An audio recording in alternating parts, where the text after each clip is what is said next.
जब रावण पहली बार श्री राम से युद्ध करने के लिए अपने महल से निकलता है तो पूरे ब्रह्मांड में रावण के गूंज के नारे लग रहे थे, लंकेश की जय। और रावण की विशाल सेना उसके पीछे पीछे आना शुरू हो गई थी।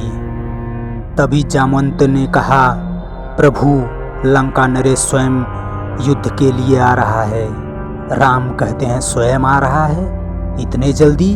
जामवंत कहते हैं, हाँ प्रभु, उसे मकराक्ष और प्रहस्त की मृत्यु सहन नहीं हुई। इसका अर्थ यही है कि वह अपना संतुलन खो बैठा है। युद्ध में वीरों का इस तरह विचलित होना उचित नहीं होता। शत्रु इतने जल्दी विचलित हो गया है कि उसे अपने परम योद्धाओं के रहते हुए भी स्वयं युद्ध में आना पड़ रहा है। प्रभु, ये आपकी विजय का संकेत है। रावण युद्ध में पहुंचने के बाद अपने धनुष के टंकार से सबका ध्यान अपनी तरफ आकर्षित करता है। रावण कहता है कोई जिसे अपने वीर होने का मान हो? रणभूमि में खड़ा रावण युद्ध की चुनौती देता है कोई? तब तक सुग्रीव बोलते हैं, रावण, यहाँ तो एक से बढ़कर एक वीर हैं। तुम जिससे हारना चाहो उसे स्वयं ही चुन लो। रावण कहता है, सुग्रीव उस दिन दुम दबाकर भाग गया था, आज हमारे सामने आते तुम्हें लाज नहीं आती? जाओ, रावण से तुम्हारा युद्ध करना तुम्हारा काम नहीं।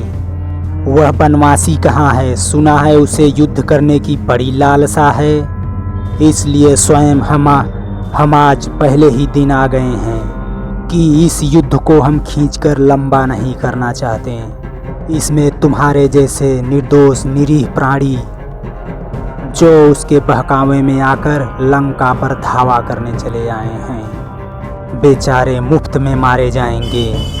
इससे अच्छा यह है कि तुम उसे बाहर निकालो जिससे उसकी युद्ध की अभिलाषा भी पूरी हो जाए और हम इस दुष्टता के बदले उसे प्राण दंड भी दे सकें, जिससे लंका की ओर आंख उठाने की कोई और साहस ना कर सके। सुग्रीव कहते हैं, ये तुमसे कौन कह दिया? रात चलता दुराचारी चोर जब चाहे श्री राम प्रभु का दर्शन कर सकता है। सठ, तुम तो उनके हाथों दंड पाने योग्य भी नहीं हो। यह काम भी हमें ही करना पड़ेगा। और रावण के एक ही प्रहार से सुग्रीव जमीन पर गिर पड़े और तभी लक्ष्मण आकर सुग्रीव को बचा लेते हैं और रावण को कहते हैं, निर्लज्ज, एक मूर्छित योद्धा पर बाण चलाते हो? तुम्हें तो युद्ध के नियम भी नहीं पता हैं। तुम्हें रणभूमि में किसने भेज दिया? जाओ, युद्ध धर्म की शिक्षा लेकर आओ। रावण कहता है, जो युद्ध भूमि में आ गया वह हर प्रकार से वध करने के लायक हो जाता है। राक्षस वीरों का यही धर्म है। हम इन मानवीय निर्बलताओं में हम नहीं फंसते। युद्ध का एक ही लक्ष्य है, वो किसी भी प्रकार हो, जीत। तुम ठीक कहते हो। नियम, नीति, धर्म, इन सब बातों से तुम्हारे जैसे लंपट दुराचारी का क्या रिश्ता? ये तो सभ्य लोगों की बातें हैं, तुम्हारी समझ में कहाँ से आएंगी? रावण कहता है, तुम्हारी इस गाली का उत्तर हमारा ये पैना बाढ़ देगा। तुम जैसा पापी दुराचारी जब निरुत्तर हो जाता है, केवल शस्त्र का ही सहारा लेता है। तुम जैसे लोगों के लिए हमें भी शस्त्र उठाना पड़ता है, क्योंकि तुम विवेक, धर्म और नीति की भाषा नहीं समझ सकते। ये पांडिती की बातें किसी ऋषि मुनि को जाके सुनाओ, रावण को नहीं। रणभूमि में आए हो तो बातें करो शस्त्रों की ठनकार से। शस्त्र ही प्रश्न पूछे और शस्त्र ही उसका उत्तर दे, यही नियम है यहाँ का। जामवंत राम से कहते हैं, आप स्वयं जाइए प्रभु, आपके बिना उसका सामना कौन कर सकता है? वह हमारे अनेक योद्धाओं को मारकर हमारी सेना का बड़ी क्षति कर सकता है। युद्ध के पहले ही दिन यदि शत्रु का प्रभाव बढ़ जाए तो अपनी सेना के मनोबल की हानि होती है। रावण हनुमान को कहता है कि वाह, रावण के पैर भी डगमगा दिए, कोई बात है। रावण कहता है एक अवसर हमें भी दीजिए, और हनुमान जमीन पर गिर जाते हैं और फिर श्री राम का नाम लेते हुए अपने शरीर को बड़ा करते हैं। उसके बाद रावण के ऊपर गदा का प्रहार करते हैं। तब तक राम स्वयं आ जाते हैं, कहते हैं वाह राम, वाह रावण, वाह। और हनुमान जी जय श्री राम का नाम लेते हुए अपना रूप लघु कर लेते हैं। भगवान शिव के त्रिशूल की भांति प्रचंड वायुपुत्र हनुमान के मुष्टिका का प्रहार तुमने सह लिया। तुम परम शक्तिशाली हो, परंतु कितने दुख की बात है, ऐसी शक्ति का प्रयोग तुमने अधर के कार्य में किया और इस दुर्दशा को पहुंच गए। रावण कहता है दुर्दशा? किसकी दुर्दशा, हमारी या तुम्हारी? राम कहते हैं तुम्हारी। तो रावण ठहाके मार के हंसता है। रावण कहता है एक बन बन भटकते हुए बनवासी को स्वर्ण लंका के सिंहासन पर बैठे हुए त्रिभुवन विजयी लंकेश के वैभव में दुर्दशा दिखाई दे रही है।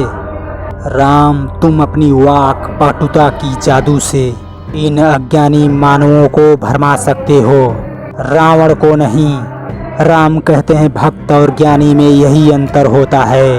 भक्त अनपढ़ हो, मूर्ख हो, परंतु हृदय का सच्चा और मन का सरल होता है। परंतु ज्ञानी तुम जैसा दुष्ट भी हो सकता है। जिसके हृदय में कपट और अधर्म होता है उसकी अवस्था तुम्हारे जैसी होती है। जिसे स्वर्ण लंका के सिंहासन पर बैठकर भी जीवन के अपूर्णता का कांटा चुभ रहा है, इस समय तुम्हारे हृदय में केवल अशांति, चिंता, एक तड़प रह गई है और कुछ नहीं। तेरे जैसे दुराचारी को एक समय आभास हो जाता है कि उसका अंत समय आ गया है, और तब वह एक घायल सांप की भांति सुरक्षा की बिल ढूंढता फिरता है, परंतु उसे कहीं सुरक्षा नहीं मिलती। बड़ी अवस्था इस समय तुम्हारी है। अब तुम्हारा अंत आ चुका है। तुम्हारे पाप कर्मों के विष ने तुम्हारे मन की शांति को जला दिया है, और तुम उस अशांति की तड़प, पाप के विषैले कांटे के चुभन को छुपाने के लिए ऊंची आवाज में बड़ी बड़ी डींगे मार रहे हो, जिन्हें तुम्हारा अपना मन भी नहीं मानता। रावण, इसी अवस्था का नाम दुर्दशा है। रावण कहता है राम, सुना था रघुवंशी बड़े वीर होते हैं, परंतु तुम्हें देखकर वह धारणा दूर हो गई। तुम तो किसी राजा के दरबार में बिदाली सुनाने वाले भांडों और पंडितों की भांति कोई उपदेशक लगते हो। अरे जो वीर होते हैं वो धनुष बाण से बातें करते हैं, जबान से नहीं। और ये जो कंधे पर धनुष रखा हुआ है ना, वो कोई शोभा की वस्तु नहीं होती है, उससे तीर चलाए जाते हैं ऐसे। और रावण का तो सबसे पहले धनुष काटते हैं, उसके बाद रथ में बाणों द्वारा आग लगा देते हैं। रावण विचलित होकर लड़खड़ा पड़ता है, और फिर रावण अपना चंद्रहास तलवार उठाता है, वो भी काट देते हैं राम कहते हैं रावण को, रावण, केवल पार्श्विक बल और युद्ध के अस्त्र शस्त्रों की गिनती से युद्ध नहीं जीते जाते। युद्ध जीतने के लिए धर्म और आध्यात्मिक शक्ति परम आवश्यक है। तुमने लक्ष्मण से कहा था कि तुम्हारा यहाँ कोई नीति और कोई धर्म नहीं होता, हमारे यहाँ युद्ध का भी धर्म होता है। हम निहत्थे शत्रु और शस्त्रहीन पर कभी वार नहीं करते।